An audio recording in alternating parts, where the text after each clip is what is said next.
ലോകാവസാനം എന്ന് സംഭവിക്കും എന്നതിൻ്റെ ഇൽമുള്ളത്, അറിവുള്ളത് അല്ലാഹുവിൻ്റെ കൈകളിലാണ്. അഥവാ എപ്പോഴാണ് ലോകാവസാനം സംഭവിക്കുക എന്നുള്ളത് നമ്മൾക്കാർക്കും അറിയുന്ന വിഷയമല്ല. നമ്മളത് അന്വേഷിക്കേണ്ട ആവശ്യവുമില്ല. വയുനസ്സിലുൽ ഗൈസ, മഴ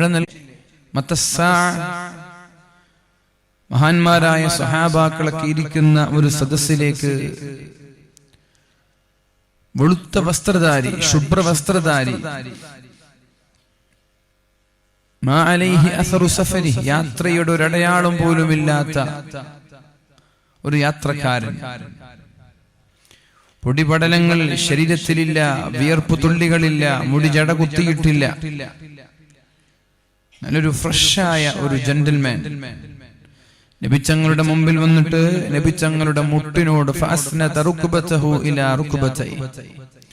നബിച്ചങ്ങളുടെ മുട്ടിലേക്ക് മുട്ട് ചേർത്തിരുന്നു കൊണ്ട് നബിച്ചങ്ങളോട് ചോദിച്ചു, യാ മുഹമ്മദ് അഖ്ബിർനി അനിസ്സാ, മുഹമ്മദേ ഖിയാമത്ത് നാൾ എപ്പോഴാണെന്ന് പറഞ്ഞു തരണം, ലോകാവസാനം എപ്പോഴാണ് സംഭവിക്കുക എന്ന് പറഞ്ഞു തരണം എന്ന് പറയുകയുണ്ടായി.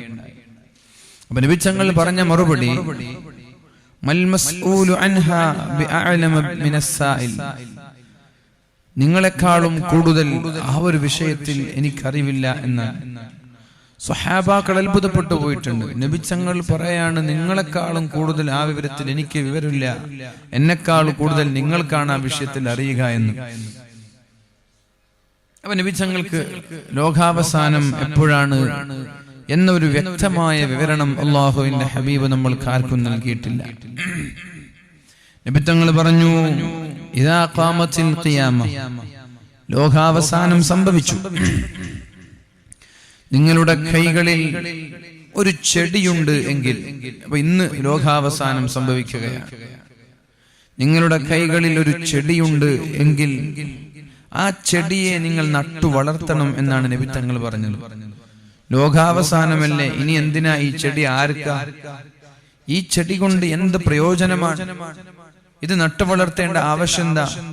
നിങ്ങളുടെ വീട്ടിലുള്ള തെങ്ങുകൾക്ക് വെള്ളം പിടിക്കണം, മൃഗങ്ങൾക്ക് ഭക്ഷണം കൊടുക്കണം, നിങ്ങളുടെ ബിസിനസ്സുകൾ നിങ്ങൾ ചെയ്യണം.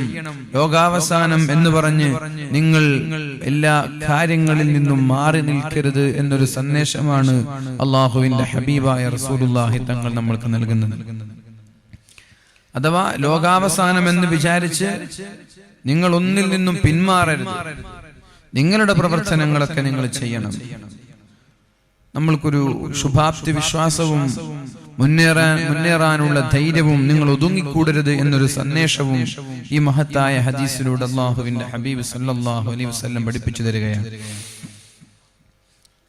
അപ്പൊ നമ്മുടെ മുമ്പിലുള്ള ലക്ഷ്യം ഖിയാമത്ത് നാൾ ഇന്നായാലും ഇനി നാളെ ആയാലും ഇനി ഒരുപാട് വർഷങ്ങൾക്കപ്പുറത്തായാലും അതിന്റെ ഡേറ്റുകളെ കുറിച്ചോ അതിന്റെ സമയത്തെക്കുറിച്ചോ നമ്മൾ അന്വേഷിക്കേണ്ട ആവശ്യമില്ല. ഇനി നാളെയാണെന്ന് പറഞ്ഞാൽ നമ്മൾ പേടിക്കേണ്ട ആവശ്യമില്ല. അല്ലാഹുവിന്റെ ഹബീബിനോട് ആ യാത്രക്കാരൻ അടുത്ത ചോദ്യം ചോദിച്ചു, എന്നാൽ അഖ്ബിർനി അൻ അമാറാതിഹാ, നബിയേ ഖിയാമത്ത് നാളിന്റെ അടയാളങ്ങളെ കുറിച്ച് എനിക്ക് പറഞ്ഞു തരുമോ നബിയേ? ഖിയാമത്ത് നാൾ എപ്പോഴാണെന്ന് നിങ്ങൾ പറഞ്ഞു തന്നില്ല, എന്നാൽ ഖിയാമത്ത് നാളിന്റെ അടയാളങ്ങളെ കുറിച്ച് നിങ്ങൾ എനിക്ക് പറഞ്ഞു തരണമെന്ന് റസൂലുള്ളാഹി സ്വല്ലല്ലാഹു അലൈഹി വസല്ലമ തങ്ങളോട് പറഞ്ഞപ്പോൾ നബി തങ്ങൾ പറഞ്ഞു, അൻതലിദൽ അമതു റബ്ബതഹാ, അൻതലിദൽ അമതു റബ്ബതഹാ. അതിനർത്ഥം അടിമസ്ത്രീ ഉടമയെ പ്രസവിക്കൽ, അടിമസ്ത്രീ ഉടമയെ പ്രസവിക്കൽ, മുതലാളിയെ തൊഴിലാളി പ്രസവിക്കുക. അതവർ അടിമ വീട്ടിലുണ്ടെങ്കിൽ അടിമ പ്രസവിക്കുന്ന മക്കള് മുതലാളിയാവുക. അതിന്റെ അർത്ഥം മാതാപിതാക്കളെ നിയന്ത്രിക്കുന്ന മക്കൾ ഉണ്ടാവുക എന്നുള്ളതാണ്. മാതാപിതാക്കളെ പേടിയില്ലാത്ത മക്കൾ ഉണ്ടാകുന്നത്, മക്കളോട് ഞാൻ നിന്നിട്ട് കുടിക്കും, അതെന്തെന്ന് വെച്ചാൽ എനിക്ക് ഇടയ്ക്കിടെ കുടിക്കേണ്ടി വരും, ഇപ്പം എപ്പോഴും ഇരിക്കാൻ കഴിയില്ല, അതുകൊണ്ട് അത്യാവശ്യം കിട്ടാൻ ഞാൻ ഇടയ്ക്കിടയ്ക്ക് നിന്നിട്ടുണ്ട്. വെള്ളം കുടിക്കൽ കുറവാണ്, പക്ഷെ ചില സമയത്ത് ഭക്ഷണമൊക്കെ കഴിച്ചാൽ എന്താവും, പിടിക്കാം. ഞാൻ ചില ഭക്ഷണമൊക്കെ കഴിച്ചാൽ പിന്നെ ഇങ്ങനെ അതിൻ്റെ കഫം കിട്ടുന്നിട്ട് സൗണ്ട് വരില്ല. അതുകൊണ്ട് ഇൻഷാ അല്ലാഹ് ഇരുന്നിട്ടാ കുടിക്കേണ്ടത്. വേറൊരു ഹദീസിൽ മഹാനായ അബ്ദുല്ലാഹി ഇബ്നു മസ്ഊദ് തങ്ങൾ ചോദിക്കുന്നുണ്ട്, നബിയേ, ഹൽ മിൻ അലമിൻ തുഅറഫു ബിഹി സ്സാഅ, ഖിയാമത്ത് നാൾ എപ്പോഴാണെന്ന് അറിയപ്പെടുന്ന വല്ല അടയാളങ്ങളുണ്ടോ നബിയേ? ഹൽ മിൻ അലമിൻ തുഅറഫു ബിഹി സ്സാഅ, അന്ത്യനാൾ എപ്പോഴാണെന്ന് അറിയുന്ന വല്ല അടയാളങ്ങളും വല്ല സൂചനകളും ഉണ്ടോ എന്ന് അല്ലാഹുവിന്റെ ഹബീബിനോട് മഹാനായ അബ്ദുല്ലാഹി ഇബ്നു മസ്ഊദ് തങ്ങൾ ചോദിക്കുന്നുണ്ട്. ആ സമയത്താണ് റസൂലുള്ളാഹി സ്വല്ലല്ലാഹു അലൈഹി വസല്ലമ തങ്ങൾ പറഞ്ഞത്, നഅം ഇബ്നു മസ്ഊദ്, ഇബ്നു മസ്ഊദേ, അതെ, ഇന്ന മിൻ അലാമിസ് സാഅതി വഅശ്റാതിഹാ അൻ തകൂനൽ വലദു ഗൈളാ, വാശി പിടിക്കുന്ന ദുർവാശിക്കാരായ മാതാപിതാക്കളെ നിയന്ത്രിക്കുന്ന മക്കൾ ഉണ്ടാകുന്നത് ഖിയാമത്ത് നാളിന്റെ അടയാളമാണെന്ന് അല്ലാഹുവിന്റെ ഹബീബായ റസൂലുള്ളാഹി സ്വല്ലല്ലാഹു അലൈഹി വസല്ലമ തങ്ങൾ മഹാനായ ഇബ്നു മസ്ഊദ് റളിയല്ലാഹു അൻഹുവിനോട് പറഞ്ഞു കൊടുക്കുകയാണ്. അപ്പോ ഒരു മാതാപിതാക്കൾക്ക് മക്കളെ നിയന്ത്രിക്കാൻ കഴിയുന്നില്ലെങ്കിൽ അത് ലോകാവസാനത്തിന്റെ ലക്ഷണമാണ് എന്ന് നമ്മളൊക്കെ മനസ്സിലാക്കുക. ഇന്ന് പല വഅലുകളിലും എവിടെ പോയാലും എല്ലാവരും വഅല് പറയാൻ പറയുന്നത് എന്താ പറയാ, എല്ലാ സ്ഥലത്ത് പോയാലും നമ്മൾ വിഷയം കൊടുക്കുന്നതിന് പകരം സംഘാടകരാണ് വിഷയം കൊടുക്കുന്നതെങ്കിൽ, ഒന്ന് സൈബർ ലോകം, രണ്ട് യുവാക്കളും ധാർമ്മിക ബോധവും. എല്ലാവർക്കും പറയാനുള്ളത് ചെറുപ്പക്കാരെയും ചെറുപ്പക്കാരികളെ നന്നായിട്ട് പറയണം. ഇത്ര കാലമായി പറയാൻ തുടങ്ങിയിട്ട് എന്തെങ്കിലും മാറ്റങ്ങൾ ഉണ്ടായോ? ചെറുപ്പക്കാരെയും ചെറുപ്പക്കാരികളും പറയാൻ തുടങ്ങിയിട്ട് എത്ര കാലമായി? എന്തെങ്കിലും മാറ്റം ഉണ്ടാ? ഇനിയൊരു മാറ്റം വരുത്താൻ തീരുമാനിച്ചിരിക്കുകയാണ് ഞാൻ. മാതാപിതാക്കൾ അങ്ങോട്ട് നന്നായിട്ട് പറയണം. ചെറുപ്പക്കാരൊന്നും പറയുന്നില്ല. നന്നായി മാതാപിതാക്കളെ പറയാം, എന്നാ നന്നായിക്കോളും, നാടും നന്നാവും, എല്ലാം നന്നാവും. മാതാപിതാക്കളെ പറയാൻ തുടങ്ങിയ ഈ ചെറുപ്പക്കാരെയും ചെറുപ്പക്കാരികളൊക്കെ പറയുന്നത് നിർത്തി നന്നായി കൊടുക്കേണ്ട രീതിയിൽ മാതാപിതാക്കൾക്ക് നല്ല 4 ഇടി കൊടുത്താൽ എല്ലാം ശരിയാവും, പ്രശ്നങ്ങളൊക്കെ ശരിയാവും. അടിക്കാൻ കഴിയുന്ന നല്ല അടി കൊടുക്കണം. മക്കൾക്കല്ല കൊടുക്കേണ്ട മാതാപിതാക്കൾക്കാണ്. സ്വന്തം മക്കളെ നിയന്ത്രിക്കാനും സ്വന്തം മക്കളെ നിയന്ത്രണത്തിൽ ഇസ്ലാം വരച്ച ആ ഒരു ബൗണ്ടറിയുടെ ആ ഒരു നിയന്ത്രണത്തിന്റെ പരിധിയിൽ കൊണ്ടുവരാനും കഴിയുന്നില്ലെങ്കിൽ പിന്നെ മാതാപിതാക്കളാണ് എന്ന് പറഞ്ഞ് നടക്കാൻ പാടില്ല. അതിന് കഴിയോ? മക്കളെ നോക്കാൻ കഴിയുമെങ്കിൽ മാത്രം കല്യാണം കഴിച്ചാൽ മതി. മക്കളെ നോക്കാൻ കഴിയുമെങ്കിൽ മാത്രം കല്യാണം കഴിച്ചാൽ മതി. അല്ലെങ്കിൽ കല്യാണം വരെ കഴിക്കരുത്. ഉസ്താദുമാരെ കൊണ്ട് ചെറുപ്പക്കാരെയും കുറെ ചെറുപ്പക്കാരികളും പറയിപ്പിച്ചിട്ട് ഇവിടെ എന്താ ഉണ്ടായത്? ഇത് നല്ല രീതിയിൽ ജീവിക്കാൻ നമ്മൾക്ക് ശ്രമിക്കുന്നു എന്നുവെച്ചാൽ ഞാൻ വലിയ മലക്കായത് കൊണ്ടോ ഞാൻ വലിയ നല്ല ആളായത് കൊണ്ടോ എന്നാണ് നിങ്ങൾ തെറ്റിദ്ധരിക്കരുത്. പക്ഷേ നമ്മളുടെ ഭാഗത്ത് അധ്വാനം വേണം. നമ്മുടെ ഭാര്യ, നമ്മുടെ മക്കൾ നന്നാവാൻ. ഇസ്ലാം എന്ന് പറയുന്നത് മുഴുവനും ദിക്റിലാണ്. അത് നിങ്ങൾ ആദ്യം മനസ്സിലാക്കുക. ഇസ്ലാം എന്ന് പറയുന്നത് മുഴുവനും ദിക്റിലാണ്. ദിക്റില്ലാത്ത മേഖലകൾ ഇസ്ലാമിലില്ല എന്ന് നിങ്ങൾക്കിപ്പോ മനസ്സിലാക്കാം. ഇസ്ലാമിന്റെ ഓരോ മൂവ്മെന്റ്സും ഓരോ നീക്കുപോക്കുകളും ദിക്റിൽ അധിഷ്ഠിതമായതാണ്. ദിക്റില്ലാത്ത മേഖലകൾ ഇസ്ലാമിലില്ല. ഇനി ഒരു മനുഷ്യൻ ദിക്റില്ലാതെ നീങ്ങുകയാണെങ്കിൽ അവർ അല്ലാഹുവിൽ നിന്ന് അകലെയാണ്. അവന്റെ കൂട്ടുകാരായി പിശാചുക്കൾ ഉണ്ടാകും. പിന്നെ അവരെങ്ങനെ നന്നാവും? പരിശുദ്ധ ഖുർആനിൽ അല്ലാഹു പറയുന്നുണ്ട്, വമൻ അഅറള അൻ ദിക്രി ഫഇന്ന ലഹു മഈശതൻ ളൻകാ. ആരാണോ എന്റെ ദിക്റിൽ നിന്ന് മാറി നിൽക്കുന്നത്, വമൻ അഅറള അൻ ദിക്രി ഫഇന്ന ലഹു മഈശതൻ ളൻകാ, അവർക്ക് ഞാൻ നൽകുന്നത് വളരെ ഭാരമേറിയ കുടുസുള്ള ജീവിതമാണ്, ടെൻഷൻ നിറഞ്ഞ ജീവിതമാണ് എന്നാണ് അല്ലാഹു പറയുന്നത്. വമൻ അഅറള, മാറി നിന്നാൽ, അവഗണിച്ചാൽ, അൻ ദിക്രി, എന്റെ ദിക്റിൽ നിന്ന് മാറി നിന്നാൽ. എന്താണ് എന്റെ ദിക്ർ എന്ന് ഞാൻ ശേഷം പറഞ്ഞത്. ഈ എന്റെ ദിക്ർ എന്ന് പറഞ്ഞില്ലേ, എന്റെ ദിക്റിൽ നിന്നൊരാൾ മാറി നിന്നാൽ അവർക്ക് കിട്ടുന്ന ശിക്ഷ എന്താ?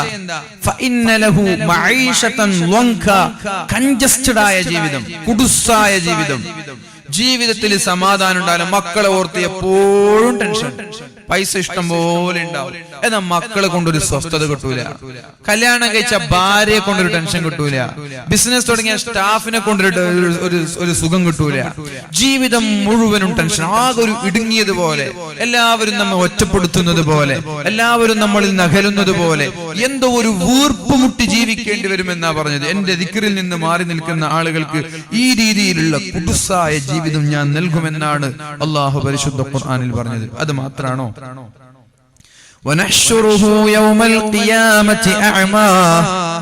അവരെ ഞാൻ നാളെ മഹ്ശറ ലോകത്ത് ഒരുമിച്ച് കൂട്ടുന്നത് അന്ധന്മാരായിട്ടാണ് എന്നാണ് പറഞ്ഞത്. കണ്ണുപൊട്ടന്മാരായിട്ടാണ്. മഹ്ശറയിൽ ഇങ്ങനെ തപ്പിത്തടഞ്ഞ് കണ്ണ് കാണാതെ പോകേണ്ടി വരും മഹ്ശറയിലേക്ക് എത്തുമ്പോ. അപ്പൊ അവര് സ്വാഭാവികമായിട്ടും അവര് ചോദിക്കും,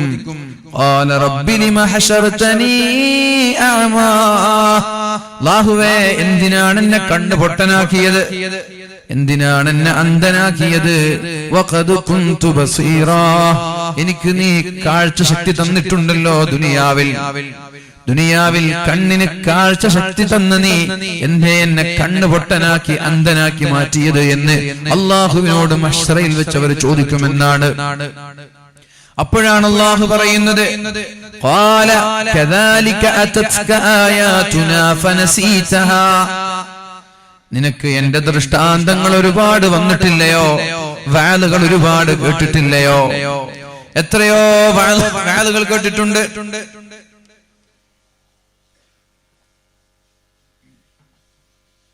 എത്രയോ ഖുർആൻ നീ ഓതിയിട്ടുണ്ട്, ഖുർആൻ ക്ലാസുകൾ നീ കേട്ടിട്ടുണ്ട്. ആ സമയത്തൊക്കെ നീ കണ്ണ് ചിമ്മിയില്ലേ? അതൊക്കെ കണ്ണ് ചിമ്മി കാണാത്തതുപോലെ നടന്നില്ലേ? ഫനസീതഹാ, നീ മറന്നില്ലേ?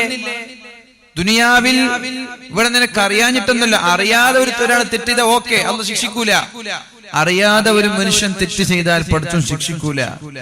എന്നാ അറിഞ്ഞിട്ടും ഒരാൾ തെറ്റ് ചെയ്താൽ അല്ലാഹു വെറുതെ വിടൂലല്ലോ. നിനക്കറിയാഞ്ഞിട്ടാണെങ്കിൽ കുഴപ്പമില്ല, നീ അറിഞ്ഞിട്ടും കണ്ണ് ചിമ്മിയില്ലേ? അറിയാത്തതുപോലെ നീ നടന്നില്ലേ? നസീതഹാ, നീ മറന്നില്ലേ? അതുകൊണ്ട് വകദാലികൽ യൗമ തുൻസാ, ഇന്ന് നിന്നെ ഞാൻ മറക്കുകയാണ് എന്നാണ് അല്ലാഹു പറയുന്നത്. എന്താ ഈ വമൻ അഅറദ അൻ ദിക്രി എന്ന് പറഞ്ഞത് എന്താ? ഇനി നിങ്ങൾ ആലോചിക്കണം, ഇസ്ലാമിൽ എല്ലാ സ്ഥലത്തും ദിക്റുകൾ കാണാൻ കഴിയുന്നു. എപ്പോ തുടങ്ങും ഈ ദിക്ർ? എപ്പോ തുടങ്ങും? നിങ്ങൾ നോക്കിക്കോളൂ. ഇസ്ലാമിൽ ദിക്റില്ലാത്തൊരു മേഖല നിങ്ങൾക്ക് വേണമെങ്കിൽ എനിക്ക് കാണിച്ചു തരാൻ പറ്റുമെങ്കിൽ കാണിച്ചോ. ഒരു കുട്ടി എങ്ങനെ ഉണ്ടാവാം? കുട്ടി ഉണ്ടാവണമെങ്കിൽ എന്ത് വേണം? കല്യാണം കഴിക്കണം. കല്യാണം കഴിക്കാതെ ഇവിടെ കുട്ടികൾ കുറെ ഉണ്ടാവുന്നുണ്ട്. കല്യാണം കഴിക്കാതെ കുട്ടികൾ ഉണ്ടാവുന്നുണ്ട്. കൗമാരക്കാരികളിൽ ഒരുപാട് ആളുകൾ ഗർഭിണികളാകുന്നുണ്ട്. മാതാപിതാക്കൾ പോലും അറിയാതെ അവർ അബോർഷൻ നടത്തുന്നുണ്ട്. മനസ്സിലായോ? സ്വന്തം മാതാപിതാക്കൾ അറിയാതെ വീട്ടിലെ നമ്മുടെ മക്കൾ ഗർഭിണികളാകുന്നുണ്ട്. മെൻസ്ട്രേഷൻ നിന്നപ്പോ അവർക്ക് ഒരാഴ്ച ഡിലേ ആകുമ്പോ ശാരീരികമായി ബന്ധപ്പെട്ട ആളുകൾക്ക് അറിയാലോ എന്തുകൊണ്ട് ഡിലേ ആയിന്ന്. അല്ലാത്ത ഒരു ഹോസ്പിറ്റലാണിക്കും അല്ലാത്ത ബന്ധപ്പെട്ട ആളുകൾക്ക് അറിയാലോ എന്തുകൊണ്ട് ഇത് ഡിലേ ആയിന്ന്. അപ്പോ ഇത് എനിക്ക് പിടിച്ചിട്ടുണ്ട്, ഇനി ഗുളിക കഴിക്കാതെ വഴിയില്ല എന്ന് പറഞ്ഞ് സ്വന്തം മാതാപിതാക്കൾ അറിയാതെ ഗുളികകൾ കഴിച്ച് അബോർഷൻ നടത്തുന്ന ആളുകളുണ്ട്. അഥവാ സ്വന്തം വീട്ടിലുള്ള ഉമ്മയ്ക്കും ഉപ്പയ്ക്കും അറിയുന്നില്ല വീട്ടിലുള്ള പെൺമക്കൾ ഗർഭിണികളാകുന്നത്, അബോർഷൻ നടത്തുന്നത് അറിയുന്നില്ല. എന്നോട് ഒരു പ്രസക്തനായ ഒരു ഡോക്ടർ പറഞ്ഞൊരു വിഷയമാണ്. കല്യാണം കഴിക്കാത്ത വിദ്യാർത്ഥിനികളൊക്കെ അബോർഷൻ നടത്താൻ വേണ്ടിയിട്ട് ഹോസ്പിറ്റലിൽ വരുന്നുണ്ട്, വ്യാധിൽ പറയണമെന്ന്. സ്പെഷ്യൽ ക്ലാസ്സിനാണെന്ന് പറഞ്ഞിട്ട് എല്ലാ ഞായറാഴ്ചയും പോകുന്നില്ലേ? രാവിലെ ബാഗ് എടുത്തിട്ട് പോകുന്നില്ലേ? തിരിച്ചു വരുന്നത് എപ്പോഴാ? വൈകുന്നേരം 5 മണിക്കാണ്. എല്ലാരും കുറിച്ചല്ല ഞാൻ ഈ പറയുന്നത് കേട്ടോ. എല്ലാരും മേലത് ചുമത്തണ്ട. കുറച്ച് ആളുകൾ രാവിലെ പോകും, ഞായറാഴ്ച സ്പെഷ്യൽ ക്ലാസ് ആണെന്ന് പറയും. ഉമ്മ സ്കൂളിൽ വിളിച്ചു നോക്കിയിട്ടുണ്ടാവില്ല, ഏത് വിഷയം മോളെ ഇന്ന് ഏത് വിഷയ സ്പെഷ്യൽ ക്ലാസ്, ഏത് ടീച്ചർ എടുക്കുന്നത്? ആ നമ്പർ ഒന്ന് തന്നെ മാഷിന്റെ, ഞാൻ ഒന്ന് വിളിച്ചോക്കട്ടെ. നമ്പർ കൊടുത്തു. മാഷിനെ വിളിച്ചു. സ്കൂളുണ്ടോ? ഇല്ലല്ലോ, ഇന്ന് ക്ലാസ് ഒന്നും ഇല്ലല്ലോ. പിടിച്ച് ഉള്ളിലേക്ക് വിളിച്ചിടും. നേരെ മറിച്ച് വിളിച്ചില്ലെങ്കിലോ ക്ലാസ് ഉണ്ട് എന്ന് പറഞ്ഞിട്ട് പോകും. ക്ലാസ്സിലേക്കൊന്നും എത്തൂല. വേറെ എവിടെയെങ്കിലും വെള്ളരിക്കുണ്ട് ഇവിടെ അടുത്ത അവിടെ എന്തും കൊണ്ട് പാർക്കൊന്നും ഉണ്ടോ? ചെമ്പല്ലിക്കുണ്ട്, വെള്ളരിക്കുണ്ട്, എന്തൊക്കെയുണ്ട് കുറെ പാർക്കുകളും ബീച്ചിലൊക്കെ. റമദാൻ മാസത്തിൽ പോലും ബീച്ചുകളിൽ മുസ്ലിം പെൺകുട്ടികളൊക്കെ പോകാറുണ്ട്. ആരെ കണ്ടവന്റെ കൂടെ റമദാൻ മാസത്തിൽ വരെ അവർക്ക് ഇറങ്ങുന്നത് സ്പെഷ്യൽ ക്ലാസ് ആണെന്ന് പറഞ്ഞിട്ടാണ്. ഇനി സ്പെഷ്യൽ ക്ലാസ് തന്നെ വേണമെന്നില്ല.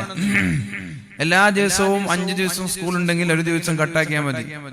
ഒരു ദിവസം കട്ട് ചെയ്യും. ഒരു ബുധനാഴ്ച പറഞ്ഞതുപോലെ എവിടെയെങ്കിലും കറങ്ങാൻ പോകും. വൈകുന്നേരം കൃത്യം വീട്ടിലേക്ക് എത്തും. ഉമ്മ വിചാരിച്ച് പെണ്ണ് സ്കൂളിലൊക്കെ പോയി വന്നതാണ്. പിറ്റേ ദിവസം അധ്യാപകൻ ചോദിക്കും, ക്ലാസ് ടീച്ചർ ചോദിക്കും, എന്താ ഇന്നലെ വരാത്തത്? അതെന്റെ ഉമ്മ മരിച്ചു എന്ന് പറയും.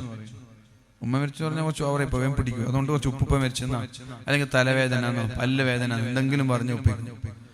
ഇങ്ങനെ സ്ഥിരം ഇടക്കിടക്ക് ലീവാക്കും. നേരെ മറിച്ച് ഈ വീട്ടിലുള്ള രക്ഷിതാക്കൾക്ക് ഈ കുട്ടിയെ കുറിച്ച് ബോധമുണ്ടെങ്കിൽ, സ്കൂളിലുള്ള അധ്യാപകരുമായി ബന്ധമുണ്ടെങ്കിൽ, സ്കൂളിലേക്ക് വരാതിരിക്കുമ്പോൾ അധ്യാപകർ ആദ്യം വിളിക്കുക രക്ഷിതാക്കൾക്ക്, നിങ്ങളെ മോള് വന്നിട്ടില്ലല്ലോ, ബന്ധമുണ്ടെങ്കിൽ, ഇവിടുന്ന് പോയിട്ടുണ്ടല്ലോ, അപ്പൊ ഇവിടെ എത്തി, അപ്പൊ നിങ്ങൾ അന്വേഷിച്ചു, അപ്പൊ നിങ്ങൾക്ക് പിടിക്കാൻ കഴിയും. ഇത് ഒരു ബന്ധമില്ല സ്കൂളായിട്ട്, ഒരു ബന്ധമില്ല അധ്യാപകരായിട്ട്. ഇങ്ങനെ കന്നുകാലികളെ വിടുന്ന പോലെ വിടന്നെ. രാവിലെ വിടാ വൈകുന്നേരം വരാ, രാവിലെ വിടാ വൈകുന്നേരം വരാ. ഇനി സ്പെഷ്യൽ ക്ലാസ് ഉണ്ടെന്ന് പറഞ്ഞാൽ ഞായറാഴ്ച വിടാം. പെരുന്നാളിന് പോലും സ്പെഷ്യൽ ക്ലാസ് എടുത്ത് ബാഗ് എടുത്ത് ഇറങ്ങുന്ന ആളുകളാണ്. പെരുന്നാളിന് പോലും നിങ്ങൾ റോഡിൽ ഒന്ന് ഇറങ്ങി നോക്ക്, റോഡിൽ ഇറങ്ങി നോക്ക്. രാവിലെ 6 മണി മുതൽ ഉണ്ടാവും ബാഗും പിടിച്ചിട്ട് ഇങ്ങനെ പോകുന്നത്. രാവിലെ 6 മണി മുതൽ രാത്രി 8 മണി വരെ റോഡിലുണ്ടാവും ബാഗും പിടിച്ച് ആൺകുട്ടികളും പെൺകുട്ടികളും. അതിൽ സെക്കൻഡ് സാറ്റർഡേ ഉണ്ടാവും, സൺഡേ ഉണ്ടാവും. ഇനി വെക്കേഷൻ വരെയാണ്, മെയ് ജൂൺ ഏപ്രിൽ മെയ് മാസത്തിൽ ആ സമയത്തുണ്ടാവും. അപ്പൊ സ്കൂൾ ലീവ് കിട്ടിയില്ലേ? അത് ചോദിക്കരുത്. സ്കൂളൊക്കെ ലീവ് ഇട്ടിട്ടുണ്ട്. കുട്ടികളൊന്നും ബാഗും യൂണിഫോമും അല്ലാതെ കേട്ടിട്ടൊന്നും പുറത്തന്നെ. നമ്മുടെ വീട്ടിലുള്ള ആൺകുട്ടികളും പെൺകുട്ടികളൊക്കെ എന്ത് സ്പെഷ്യൽ ക്ലാസ്? ഇത്രയൊക്കെ സ്പെഷ്യൽ ക്ലാസ്സിൽ പോയിട്ട് എന്താ ഉണ്ടായത്? എത്ര ഏസുകാരുണ്ടായി കാസർഗോഡ്? എത്ര ഏസുകാരുണ്ടായി? ഒന്നുണ്ടോ? ഇങ്ങനെ സ്പെഷ്യൽ ക്ലാസ് SSLCയും +2 എന്നൊക്കെ പറഞ്ഞ് സ്പെഷ്യൽ ക്ലാസ് സൺഡേയും ഞായറാഴ്ചയും രാത്രിയും പോയിട്ട് എന്തുണ്ടാവാനാ? കഴിഞ്ഞ കാഞ്ഞങ്ങാട് ടൗണിൽ ഒരാഴ്ച മുമ്പ് രാത്രി 8:30 മണിക്ക് 10ാം ക്ലാസ് പഠിക്കുന്ന പെൺകുട്ടി, +2 എന്നറിയില്ല, അതായത് സെന്റ് ഓഫിന്റെ കുട്ടികളാണ്, അടിച്ചു പൊളിക്കാൻ. ആൺകുട്ടികളും പെൺകുട്ടികളും 8:30 മണിക്കൊക്കെ ഇങ്ങനെ കാഞ്ഞങ്ങാട് ടൗണിൽ അടിച്ചു പൊളിക്കാൻ. അപ്പൊ അവർക്ക് എന്തുകൊണ്ട് അവരങ്ങനെ ചെയ്യുന്നു വെച്ചാല് ഉപ്പാനെ പേടിയില്ല, തന്നെ മാതാപിതാക്കള് പേടിയില്ല. മാതാപിതാക്കള് പേടിയുള്ള ഒരു കുഞ്ഞു മോനും അതിന് നിൽക്കൂല. സ്കൂള് കഴിഞ്ഞാ വേഗം വീട്ടിലെത്തും. സ്പെഷ്യൽ ക്ലാസ് ഇല്ലെങ്കിൽ കളവ് പറഞ്ഞിട്ട് പോവില്ല. പിടിച്ചാ എന്റെ ഉപ്പ വിടൂല, പിടിച്ചാ എന്റെ ഉമ്മ വിടൂല എന്നുള്ള പേടി ഉണ്ടാവും. പേടിയില്ലേ? പിടിച്ചാലൊന്നും ചെയ്യൂല, പിടിച്ചാലൊന്നും. ഇനി അധ്യാപകന് 4 പൊട്ടിച്ചു എന്ന് വിചാരിക്കാം. അധ്യാപകന് 4 പൊട്ടിച്ചു. ജനങ്ങളും കേരളവും കാസർഗോഡും എല്ലാവരും ഞെട്ടും. അധ്യാപകന് ശിക്ഷ അടിച്ചോ? പക്ഷെ മാതാപിതാക്കളുടെ സപ്പോർട്ട് ഉണ്ടെങ്കിൽ എന്ത് പേടി അയാൾക്ക്? മാതാപിതാക്കൾ വന്നിട്ട് അധ്യാപകനോട് തിരിച്ചു ദേഷ്യപ്പെടാൻ, നീ ആരുടെ എന്റെ മകനെ പിടിക്കാൻ, എന്റെ മകനെ ദേഷ്യപ്പെടാൻ, എന്റെ മകനെ അടിക്കാൻ നീ ആരാ എന്ന് പറഞ്ഞിട്ട് അധ്യാപകനോട് വീട്ടിലുള്ള രക്ഷിതാക്കൾ ചൂടായാലോ? പിന്നെ ധൈര്യമായില്ലേ? പിന്നെ അധ്യാപകന് മാത്രമാണോ? അച്ഛമ്മന് അടിക്കൂലേ, ഉസ്താദിന് അടിക്കൂലേ, ഖത്തീബിന് അടിക്കൂലേ? വീട്ടിൽ നിന്ന് ധൈര്യം ഉണ്ടെങ്കിൽ. അപ്പൊ ഇവിടുത്തെ വളരെ പ്രധാനപ്പെട്ട വിഷയം എന്ന് പറയുന്നത് വീട്ടിലാണ്, വീട്ടിലുള്ള കാര്യങ്ങളാണ്. മാതാപിതാക്കൾക്ക് ആണത്തം എത്രത്തോളുണ്ട്, ദീനീബോധം എത്രത്തോളുണ്ട്, അതിനനുസരിച്ച് മക്കളിൽ മാറ്റം ഉണ്ടാവും. അവരെന്നെ തെമ്മാടികളായി പോയാൽ മക്കൾ തെത്തമ്മാടികളാവും. അവരെക്കാൾ ഡബിൾ സ്ട്രോങ് ഉള്ള തെമ്മാടികളായിട്ട് മാറും. അപ്പൊ ആദ്യം വാലോറിന് കൊടുക്കൊണ്ടൊക്കെ മാതാപിതാക്കൾക്കാണ് ഒരല്പം ബോധം. കല്യാണം കഴിക്കുന്ന ആണുങ്ങൾക്കും വേണം, പെണ്ണുങ്ങൾക്കും വേണം. എന്റെ മക്കൾ സാലിഹ്യങ്ങളാകണം എന്നുള്ള ബോധം അള്ളാഹു നന്നാക്കി തരട്ടെ.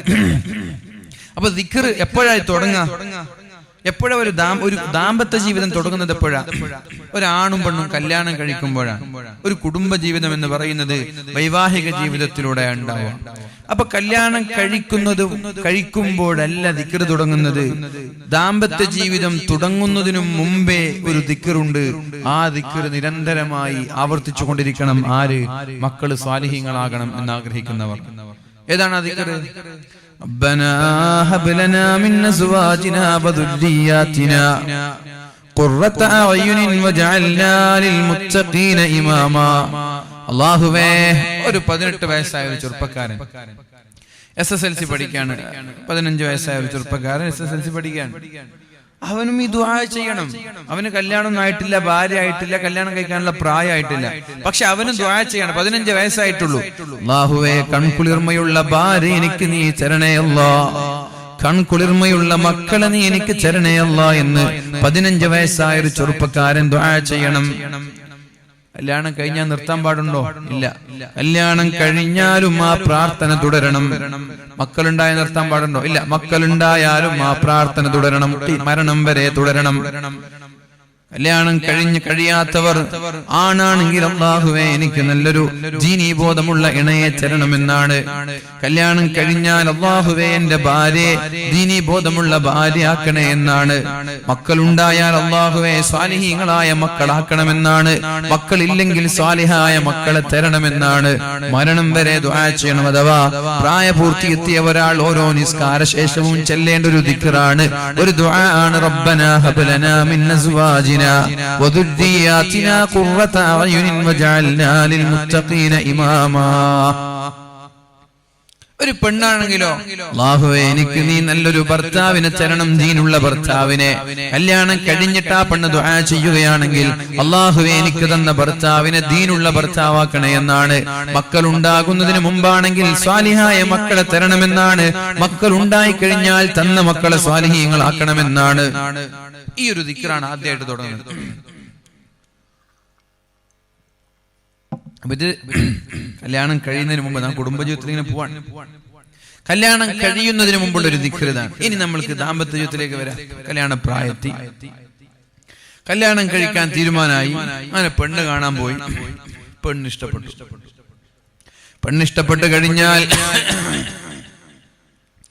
പെണ്ണിഷ്ടപ്പെട്ട് കഴിഞ്ഞാൽ നിക്കാഹാണ് ആദ്യമായൊരു ദാമ്പത്യ ജീവിതത്തിലെ ആദ്യത്തെ ഉടമ്പടി എന്ന് പറയുന്നത് നിക്കാഹാണ്. ആ നിക്കാഹ് തന്നെ തുടങ്ങുന്നത് ദിക്റിലൂടെയാണ്. അഊദു ബില്ലാഹി മിനശ് ശൈത്വാനിർ റജീം. ബിസ്മില്ലാഹിർ റഹ്മാനിർ റഹീം. ഉസവ്വിജുക അലാ മാ അമറല്ലാഹു തആല മിൻ ഇംസാകിൻ ബിമഅറൂഫിൻ ഔ തസ്രീഹിൻ ബിഇഹ്സാൻ. അല്ലാഹുവിന്റെ കരാറിൽ നിനക്ക് ഞാൻ വിവാഹം കഴിപ്പിച്ചു തരികയാണ്. കൂടെ നിർത്തുമ്പോൾ മാന്യമായി അന്തസ്സോടുകൂടി നിർത്തണം. കഴിയില്ലേ മാന്യമായി അവളെ പിരിച്ചുവിടണം എന്ന വാക്കോടുകൂടി, എന്ന കരാറോടുകൂടിയാണ് നിനക്ക് ഞാൻ കെട്ടിച്ചു തരുന്നത്. ഞാൻ എന്റെ മകളെ കെട്ടിച്ചു തന്നു. ഞാനത് സ്വീകരിച്ചു എന്ന് പറഞ്ഞു ഉപ്പ മകളെ ഏൽപ്പിച്ചു ഭർത്താവിന്റെ കയ്യിൽ. ഇതുവരെ ഭർത്താവും പെണ്ണും ബന്ധം തുടങ്ങിയിട്ടില്ല. ആ നിക്കാഹോടുകൂടി ബന്ധം തുടങ്ങിയിട്ട് ആദ്യമായിട്ട് തന്റെ ജീവിത സഖിയെ കാണാൻ വേണ്ടി മുറിയിലേക്ക് പോവാൻ. കല്യാണ ദിവസം എല്ലാവരും മാറി നിന്നു. എന്നിട്ട് ഭാര്യയ്ക്ക് വേണ്ടി നിങ്ങളുടെ ഡോറ് തുറന്നു തന്നു. ചില ആളുകൾ ജീവിതത്തിൽ ആദ്യമായിട്ട് ഒരു പെണ്ണിന്റെ കൂടെ ഒറ്റയ്ക്ക് നിൽക്കാൻ, എല്ലാവരും അല്ല, ചില ആളുകൾ എത്രയോ വട്ടം അങ്ങനെ നിന്നിട്ടുണ്ടാവും. അപ്പൊ അവർക്ക് ഇതൊരു ഇംപ്രസ് ഉണ്ടാവില്ല, ഒരു രസം ഉണ്ടാവില്ല, അവർക്കൊരു അനുഭവം ഉണ്ടാവില്ല. ആദ്യമായിട്ട് കല്യാണം കഴിക്കാൻ, ആദ്യമായിട്ടൊരു പെണ്ണിനെ കാണുമ്പോൾ ഒരു പറയലുണ്ടാകും, തൊടാനൊരു പേടി ഉണ്ടാകും. ഇതൊക്കെ ഉണ്ടാവും ഫസ്റ്റ് ടൈം ആണെങ്കിൽ. ഇതൊക്കെ നിരന്തരം സ്കൂളിലൊക്കെ കഴിഞ്ഞ ആളുകൾക്ക് എന്ത് പേടി, അവർക്കൊരു ഒരു പുത്തിരിയല്ല. ഞാനിത് ഇത്ര കണ്ടതാണ് അവരുടെ മനസ്സിലുണ്ടാവും. പെണ്ണിനും അങ്ങനെ, ആണിനും അങ്ങനെ. അപ്പൊ നല്ലൊരു മനുഷ്യനും നല്ലൊരു ആണും നല്ലൊരു പെണ്ണും ഇതുവരെ അന്യപുരുഷന്റെ കൂടെ കണ്ടിട്ടില്ല, പോയിട്ടില്ല, നടന്നിട്ടില്ല, ഒന്നും ചെയ്തിട്ടില്ല, പ്രണയിച്ചിട്ടൊന്നുമില്ല, തൊട്ടിട്ടുമില്ല, അങ്ങനെ ഒരു ആളാണെങ്കിൽ ആദ്യമായി രണ്ടുപേരും മുറിയിലേക്ക് കിടക്കണം. ആദ്യമായിട്ട് കാണുമ്പോ തന്നെ കെട്ടിപ്പിടിച്ച് ചുംബിക്കലോ ഉമ്മ വെക്കലോ ഒന്നും അല്ല. ആദ്യം കാണുമ്പോ ഒരു ദിക്റാണ് അല്ലാഹു പഠിപ്പിച്ചത്. ആദ്യം ഫസ്റ്റ് സൈറ്റ് നമ്മുടെ ജീവിത സഖിയെ ആദ്യമായിട്ട് നമ്മൾക്ക് കിട്ടാൻ. അപ്പൊ ഫസ്റ്റ് സൈറ്റിൽ തന്നെ നീ തുടങ്ങേണ്ടത് ദിക്റിലൂടെയാണ്. അവളുടെ തലയിൽ നീ കൈവക്കണം. അല്ലാഹുമ്മ ഇന്നി അസ്അലുക ഖൈറഹാ വ ഖൈറ മാ ജബൽതഹാ അലൈഹി. അല്ലാഹുവേ വ ഖൈറ മാ ജബൽത അലൈഹാ. അല്ലാഹുവേ ഈ പെണ്ണ് അഥവാ എന്റെ ജീവിത സഖി, അവളുടെ എല്ലാ ഖൈറും നീ എനിക്ക് തരണേ അല്ലാഹ്. ഈ പെണ്ണിൽ എന്തൊക്കെ ഖൈറുണ്ടോ അതൊക്കെ നീ എനിക്ക് തരണം റബ്ബേ. ഈ പെണ്ണിൽ വല്ല ഷർറുമുണ്ടോ ആ ഷർറിൽ നിന്ന് നീ കാക്കണേ അല്ലാഹ്. അല്ലാഹുമ്മ ഇന്നി അസ്അലുക ഖൈറഹാ. ആദ്യമായി ഒരു പെണ്ണിനെ കാണുമ്പോൾ ചെല്ലേണ്ട ദിക്റാണിത്. അല്ലാഹുവിന്റെ ഹബീബ് സല്ലല്ലാഹു അലൈഹി വസല്ലമ തങ്ങൾ നമ്മൾക്ക് പഠിപ്പിച്ചു തന്ന ദിക്റാണിത്. അല്ലാഹുമ്മ ഇന്നി അസ്അലുക ഖൈറഹാ വ ഖൈറ മാ ഉർസിലത് ബിഹി. അത് മറ്റൊരു ഹദീസാണ്. അതേപോലെ വഖൈറ മാ ജബൽത അലൈഹാ വഅഊദു ബിക മിൻ ശദ്ദിഹാ വശദ്ദി മാ ജബൽത അലൈഹി അല്ലാഹ് ജുബിലത അലൈഹി. അങ്ങനെ കുറെ റിപ്പോർട്ട് ഉണ്ട് ആ വിഷയത്തിൽ. ഏതായാലും ഒരു റിപ്പോർട്ട് പ്രകാരം അല്ലാഹുമ്മ ഇന്നി അസ്അലുക ഖൈറഹാ വഖൈറ മാ ജബൽതഹാ അലൈഹി. അല്ലാഹുവേ അവളുടെ ഖൈർ ഞാൻ ചോദിക്കുകയാണ്, അവളിൽ നിന്നുണ്ടാകുന്ന എല്ലാ ഖൈറും നീ എനിക്ക് തരണേ അല്ലാഹ്. അല്ലാഹുമ്മ ഇന്നി അഊദു ബിക ശർറഹാ വഅഊദു ബിക മിൻ ശദ്ദിഹാ. അവളുടെ എല്ലാ ശർറിൽ നിന്നും നീ എന്നെ കാക്കണേ അല്ലാഹ്. വമിൻ ശദ്ദി മാ ജബൽതഹാ അലൈഹി. അവളിൽ നിന്നുണ്ടാകാൻ പോകുന്ന ശർറിൽ നിന്നും എന്നെ നീ കാക്കണേ അല്ലാഹ്. ഫസ്റ്റ് സൈറ്റിൽ ഒരു പെണ്ണിനെ കണ്ടിട്ട് തലയിൽ വെച്ച് പറയേണ്ടത് ദിക്റാണ്. അവളുടെ ശർറിൽ നിന്ന് കാക്കണം എന്ന് പറഞ്ഞാൽ എന്താ അറിയോ? ഇങ്ങനെ മൂടും കറുപ്പിച്ച് നിൽക്കൂല. ഇതൊക്കെ ചൊല്ലിയിട്ട് ആത്മാർത്ഥമായിട്ട് ഇതൊക്കെ ചൊല്ലിയിട്ടാണ് വിവാഹം കഴിക്കുന്നതെങ്കിൽ കല്യാണം കഴിഞ്ഞ ഒരു 4-5-6 മാസം ആകുമ്പോ ഇങ്ങനെ കുറുമ്പും കാട്ടി എപ്പോഴും പിണക്കായിട്ട് എപ്പോഴും പരാതിയായിട്ട് എപ്പോഴും പരിഭവങ്ങളെ വീട്ടിൽ പോകാനേ താല്പര്യമില്ല. എപ്പോ നോക്കിയാലും ഈ പെണ്ണ് കിരികിരി കൂണുണ്ടാവും, ഒരു സ്വസ്ഥത തരൂല. എന്ത് കണ്ടാലും കുറവല്ലാതെ പെണ്ണിന് കാണാനുണ്ട്. അങ്ങനെ ഭൂരിഭാഗം അങ്ങനെയാണ്. കുറച്ചേ ഉള്ളൂ നല്ലത്.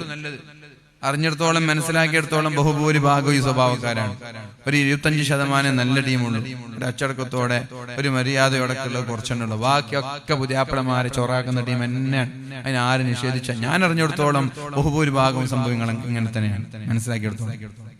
നമ്മളോട് കഥകൾ പറയുമല്ലോ എല്ലാവരും. കല്യാണം കഴിഞ്ഞ ആളുകളൊക്കെ സംഭവങ്ങളും കഥകളൊക്കെ പറയുമല്ലോ. വീട്ടിൽ പോകാൻ തന്നെ താല്പര്യമില്ലാത്ത എത്രയോ പുതിയാപ്പളമാരുണ്ട്. എല്ലാരും എന്താ കല്യാണം, എന്തൊരു താല്പര്യം കല്യാണം കഴിക്കുമ്പോ, എന്തൊരു ആവേശ കല്യാണം കഴിക്കുമ്പോ. പന്തലിന് ചെലവഴിക്കുന്നത് 10 ലക്ഷം, ഡ്രസ്സിന് ചെലവഴിക്കുന്നത് 5 ലക്ഷം, പൊന്ന് വാങ്ങി കൊടുക്കുന്നത് ഒരു 25 പവൻ മഹർ. എന്തൊക്കെ ആയിട്ടാ, എത്ര കൊടുത്താൽ എന്താ, 2-6 മാസം കഴിഞ്ഞാൽ എങ്ങനെ കുറുമ്പ് കാട്ടാനുള്ളതാ. ഇത്രയേ ഉള്ളൂ. ബഹുഭൂരിഭാഗം ഇങ്ങനെ തന്നെയാണ്. ഭർത്താവിന് ജീവിതത്തിൽ സ്വസ്ഥത നൽകുന്നത് അല്പം 10 ഉള്ളൂ. 100-ൽ 10 ഉള്ളൂ. ആ 10 ദീനുള്ളവരായിരിക്കും, ബാക്കി 90 ദീനില്ലാത്തവരായിരിക്കും. ദീനില്ലാത്തവർ മരണം വരെ സ്വസ്ഥത തരൂല്ല. ഇൻഷാ അല്ലാഹ് വിഷയം ഞാൻ പറയാതായാലും ആദ്യമായിട്ട് കാണുമ്പോൾ അവളുടെ തലയിൽ കൈവച്ചുകൊണ്ട് പറയാൻ അല്ലാഹുവിന്റെ ഹബീബ് ഒരു ദിക്ർ പഠിപ്പിച്ചു തന്നു. ആ ദിക്റിലൂടെ തുടങ്ങിയാൽ പിന്നെയുള്ളതിലെല്ലാം അല്ലാഹുവിന്റെ സഹായം ഉണ്ടാകും. തുടങ്ങേണ്ടത് അങ്ങനെയാണ്. നമ്മൾ അതിനു മുമ്പേ തുടങ്ങും. വാട്സപ്പ് ചാറ്റിങ്ങും വീഡിയോ കോളും കറങ്ങാൻ കൊണ്ടുപോലും ഒക്കെ മുമ്പേ തുടങ്ങുന്നത് തന്നെ തെറ്റാണ്. ഇങ്ങനെ കല്യാണം കഴിയാനുള്ളവരൊക്കെ ഈ രീതിയിലൊന്ന് പരീക്ഷിച്ചു നോക്ക്. ജീവിതത്തിൽ സമാധാനം ഉണ്ടാവുന്നില്ല നോക്ക്. അല്ലാഹു തആല പറഞ്ഞു ലിതസ്കുനു ഇലൈഹാ. നിങ്ങൾക്ക് കല്യാണം കഴിക്കാൻ പറഞ്ഞത് ജീവിതത്തിൽ സന്തോഷവും സമാധാനവും ഉണ്ടാവാനാണ് എന്ന് അല്ലാഹു ഖുർആൻ പറഞ്ഞില്ലേ. അതുപോലെ അനുഭവിക്കാൻ കഴിയും ഈ പറഞ്ഞ സ്റ്റൈലാണെങ്കിൽ. നമ്മൾ എൻഗേജ്മെന്റ് കഴിഞ്ഞാൽ തുടങ്ങും. എൻഗേജ്മെന്റ് കഴിയുന്നതിന് മുമ്പ് വേറെ 100 ഉണ്ടായിരുന്നു, വേറെ വിഷയമാണ്, അത് വേറെ ഉണ്ടായിരുന്നു. ഇനി എൻഗേജ്മെന്റ് കഴിഞ്ഞതിന് ശേഷം പുതിയൊന്ന് കിട്ടിയെന്നുള്ളൂ, 101-ാമത്തേത്. ഇനി 101-ാമത്തെ കിട്ടുമ്പോ മറ്റുള്ള 100 വിടോ? അതില്ല, അത് വേറെ തന്നെ ഇവിടെ ഉണ്ടാവും, അത് വേറെ തന്നെ ഫോണിലുണ്ടാവും. അത് ഭാര്യ അറിയാതെ ഇങ്ങനെ കൊണ്ടു നടക്കും. ഭാര്യ പിടിച്ചാ പിന്നെ അതും പോയി, ജീവിതത്തിൽ സ്വസ്ഥത വീണ്ടും നഷ്ടപ്പെട്ടു. ഇങ്ങനെ നമ്മളിങ്ങനെ അള്ളാഹുവിന്റെ നേരെ വിപരീതമായി ജീവിച്ചു തുടങ്ങിയിട്ട് ദിക്റുമില്ല, ഒന്നുമില്ല. പിന്നെ എങ്ങനെ ജീവിതത്തിൽ സമാധാനം അന്തസ്സൊക്കെ ഉണ്ടാവും? ഒന്നാമത്തെ ദിക്ർ, കുടുംബജീവിതം തുടങ്ങുന്നതിൽ ആദ്യത്തെ പ്രധാനപ്പെട്ട ഘടകമെന്ന് പറയുന്നത് പെണ്ണിന്റെ തലയിൽ കൈവച്ച് ആദ്യമായൊരു പെണ്ണിനെ കാണുമ്പോൾ ദിക്റിലൂടെയാണ് ജീവിതം തന്നെ തുടങ്ങുന്നത്. اللهم إني أسألك خيرها وخير ما جبلتها عليه وأعوذ بك من شدها وشد ما جبلتها عليه. ഇത് ചൊല്ലിയിട്ടാണ് അന്ന് ഒരാൾ ദാമ്പത്യ ജീവിതത്തിലേക്ക് കാലെടുത്തു വെക്കുന്നതെങ്കിൽ ഇൻഷാ അല്ലാഹ് ശേഷമുള്ള പ്രയാണങ്ങളിൽ അല്ലാഹുവിന്റെ സഹായം ഉണ്ടാകുമെന്നാണ്. പിന്നെ അത് കഴിഞ്ഞ് എന്തും ചെയ്യാം, അയാൾ കെട്ടിപ്പിടിക്കുക, എന്ത് വേണമെങ്കിലും ചെയ്തോട്ടെ. അന്ന് കഴിഞ്ഞു. അങ്ങനെ പുറത്തു വന്നു, പുതിയാപ്പിളൊക്കെ വീട്ടിലെത്തി. രാത്രി ഇൻഷാ അല്ലാഹ് ആദ്യ രാത്രിക്ക് വേണ്ടി വീട്ടിലെത്തി, ഭാര്യയുടെ വീട്ടിലെത്തി. ഭക്ഷണമൊക്കെ കഴിച്ചു, മുറിയിൽ പോയിട്ട് ആദ്യം തന്നെ എന്താ ചെയ്യേണ്ടത്? اللهم إني أعوذ بك اللهم جنبني الشيطان وجنب الشيطان ما رزقتنا. അല്ലാഹുവേ, പിശാചിന്റെ ശർറിൽ നിന്ന് എന്നെയും എന്റെ ഭാര്യയെയും നമ്മൾക്കുണ്ടാകുന്ന മക്കളെയും നീ കാക്കണേ എന്നാണ് ശാരീരികമായി ബന്ധപ്പെടുന്നതിന് മുമ്പേ ചെല്ലേണ്ട ദിക്ർ. അവിടെയും ദിക്റുണ്ട്. നിങ്ങൾ എവിടെ ദിക്ർ ഇല്ലാത്തത് പറ, ദിക്റില്ലാത്ത സ്ഥലം എവിടെന്ന് പറ. ദിക്ർ വളരെ പ്രധാനമാണ്. ഈ ദിക്ർ ഒഴിവാകുമ്പോഴാണ് മക്കളൊക്കെ തെമ്മാടികളായി പോകുന്നത്. ഈ ദിക്ർ ഒഴിവാക്കുമ്പോഴാണ് നമ്മൾ നമ്മുടെ മക്കളൊക്കെ തെമ്മാടികളായി പോകുന്നത്. ഇസ്ലാം പറഞ്ഞ രീതിയിൽ ജീവിക്കാൻ നമ്മൾ തയ്യാറായാൽ അതിന്റെ മാറ്റങ്ങൾ നിങ്ങളുടെ വീട്ടിലും കുടുംബങ്ങളിലും നിങ്ങൾക്ക് കാണാൻ സാധിക്കും. അല്ലാഹുമ്മ ജന്നിബിനി ശൈത്വാൻ വജന്നിബി ശൈത്വാന മാ റസഖ്തനാ. ഇതെന്തെയ്യുന്നറിയോ? കല്യാണം കഴിക്കുന്ന ചെറുപ്പക്കാരൊക്കെ പരിചയത്തിലുള്ള ഉസ്താദുമാരെ വിളിച്ചേക്കും, ഉസ്താദെ ആ ദിക്റും നിങ്ങൾ പറഞ്ഞുതരോ, അല്ലെങ്കിൽ വാട്സപ്പിൽ അയച്ചരോ. എന്താ ഫസ്റ്റ് നൈറ്റിൽ പറയാനുള്ള ദിക്ർ? അങ്ങനെ ഒരു ദിക്ർ ഇല്ല കേട്ടോ. ഫസ്റ്റ് നൈറ്റിൽ പറയാനൊരു ദിക്റില്ല. ആദ്യം കാണുമ്പോ തലയിൽ വെച്ച് ചെല്ലാനൊരു ദിക്റുണ്ട്. ഫസ്റ്റ് നൈറ്റിൽ പറയാനൊരു ദിക്റൊന്നുമില്ല. ഈ ദിക്ർ നിങ്ങളുടെ മരണം വരെ ചെല്ലണം. സത്യത്തിൽ ഫസ്റ്റ് നൈറ്റിൽ ചെല്ലിയില്ലെങ്കിൽ കുഴപ്പമില്ല എന്നുള്ള അഭിപ്രായക്കാരനാണ് ഞാൻ. കാരണം ഫസ്റ്റ് നൈറ്റിൽ ബഹുഭൂരിഭാഗം ആളുകളും ശാരീരിക ബന്ധത്തിൽ ഏർപ്പെടാൻ സാധ്യത വളരെ കുറവാണ്. ഫസ്റ്റ് നൈറ്റിൽ ചെല്ലിയില്ലെങ്കിലും കുഴപ്പമില്ല. ഇത് ചെല്ലേണ്ടത് ശാരീരിക ബന്ധങ്ങളിൽ ഏർപ്പെടുന്ന സമയത്താണ്. മക്കൾ ഉണ്ടാവാൻ സാധ്യതയുള്ളത് ശാരീരിക ബന്ധങ്ങളിൽ ഏർപ്പെടുമ്പോഴാണ്. അപ്പോ ഫസ്റ്റ് നൈറ്റ് ആയാലും ഇനി സെക്കൻഡ് നൈറ്റ് ആയാലും മരണം വരെ ഭാര്യയുടെ കൂടെ നിങ്ങൾ കിടന്നുറങ്ങുമ്പോ ഈ ദിക്ർ നിങ്ങൾ ചെല്ലണം. ആണും ചെല്ലണം, പെണ്ണും ചെല്ലണം. ദിക്റിലൂടെയാണ് തുടങ്ങേണ്ടത്. അല്ലാഹുമ്മ ജന്നിബിനി ശൈത്വാൻ വജന്നിബി ശൈത്വാന മാ റസഖ്തനാ. ഒന്നാമത്തെ രാത്രി കഴിഞ്ഞു, രണ്ട് സംസാരിക്കുമ്പോഴേക്കും സുബഹിയായി. എത്ര പെട്ടെന്ന് സുബഹിയായി എന്നൊക്കെ ചോദിക്കും. സുബഹിയായി. ഏതായാലും രാവിലെ ഭക്ഷണം കഴിച്ച് പിറ്റേ ദിവസം രാത്രി വീണ്ടും രാത്രി രണ്ടുപേരും ബെഡ്റൂമിലേക്ക് കയറുമ്പോൾ പെണ്ണും പറയണം ആണും പറയണം അല്ലാഹുമ്മ ജന്നിബിനി ശൈത്വാൻ. മധുവിധം ആഘോഷിക്കാൻ ഒരു മാസമൊക്കെ പിടിക്കുന്ന ആളുകളുണ്ട്. ഒരു മാസമൊക്കെ കഴിഞ്ഞിട്ട് രണ്ടുപേരും തമ്മിലൊന്ന് ആ ശാരീരിക ബന്ധത്തിലേക്ക് ഏർപ്പെടാൻ കഴിയും. ചില ആളുകൾക്ക് അങ്ങനെയാണ്. അപ്പൊ അതുവരെ ഇവര് ചെല്ലിയത് അവർക്ക് ഉപകാരം ഉണ്ടായിട്ടില്ല, പിശാചിന്റെ ശറിൽ നിന്നൊക്കെ കാക്കും. പക്ഷേ അതിന്റെ ശരിക്കുള്ള എഫക്റ്റ് നിങ്ങൾ ഇത് ചെല്ലിയിട്ടാണ് ശാരീരിക ബന്ധങ്ങളിൽ ഏർപ്പെടുന്നത്. അന്നത്തെ രാത്രി നിങ്ങൾക്ക് കുട്ടികളുണ്ടായാൽ ലം യദുർറഹു ഉമ്മുസ്ബിയാൻ, ആ കുട്ടിക്ക് പിശാചിന്റെ ശർറ് ഉണ്ടാവൂല എന്ന് ശഫീഉനാ റസൂലുള്ളാഹി സ്വല്ലല്ലാഹു അലൈഹി വസല്ലം. നിങ്ങൾ ഫസ്റ്റ് നൈറ്റിലും ചൊല്ലി, ഒരാഴ്ച ചൊല്ലി, ആദ്യത്തെ ഒരാഴ്ച ചൊല്ലി, നിങ്ങൾക്ക് അല്ലാഹു മക്കൾ തരാൻ വിചാരിച്ച